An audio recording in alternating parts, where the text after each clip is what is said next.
সত্যি কথাটা আজ বলেই দিলাম, আমি লায়লার ছেলে অর্ণব।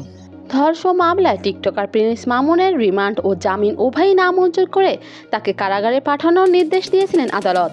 এরপরে মামুনের কথিত প্রেমিকা লায়লা বিভিন্ন সংবাদের সঙ্গে কথা বলেছেন মামুনের প্রসঙ্গে। বিভিন্ন সামাজিক মাধ্যমে কন্টেন্ট বানিয়ে বরাবরই আলোচনায় ছিলেন প্রিন্স মামুন ও লায়লা।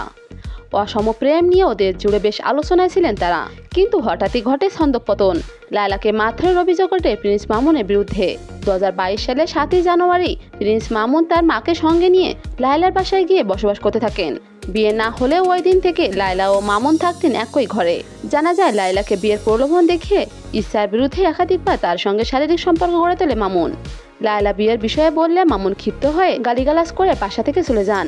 বাধ্য হয়ে ধর্ষণ মামলা দেন লায়লা।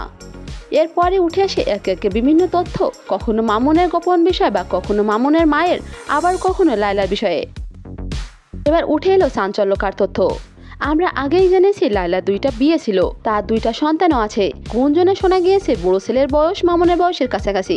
এমনই সামাজিক মাধ্যম ফেসবুকে এক ব্যক্তি দাবি করেছেন লায়লা তার মা। ছেলে দাবি করা ব্যক্তির নাম অর্ণব। সে ফেসবুকে এসে বলে, গতকাল একটি ভিডিও পোস্ট করেছিলাম আমার এনআইডি কার্ড সহ, আর সেই ভিডিওটা গতকাল রাতে আমার আম্মুর কাছের কেউ ডিলিট করে দিয়েছে, যেন আমার পরিচয়টা বিশ্ববাসী না জানতে পারে। একটা ভিডিও ডিলিট করলে কি সব মিথ্যা সত্য হয়ে যায়? আমি এমন হাজারো প্রমাণ দেখাতে পারবো আপনাদের সামনে। আমি আপনাদেরকে এর আগে বলেছিলাম যে সে বিয়ের কথা অস্বীকার করছে, আর আমি জানি সে বিয়ে করেনি আমার আম্মুকে। আমি এখন পরিষ্কার হয়ে গেছি যে আমার আম্মু চাচ্ছে না যে আমার পরিচয়টা সবাই জেনে যাক। এসব দেখেও মুখ খুলছেন না লায়লা। তবে কি অর্ণব সত্যিই লায়লার বড় ছেলে? তো ভিউয়ার, আপনাদের কি মনে হয় লায়লার ছেলে দাবি করে এই অর্ণব কি সত্যিই লায়লার ছেলে? জানান কমেন্টে।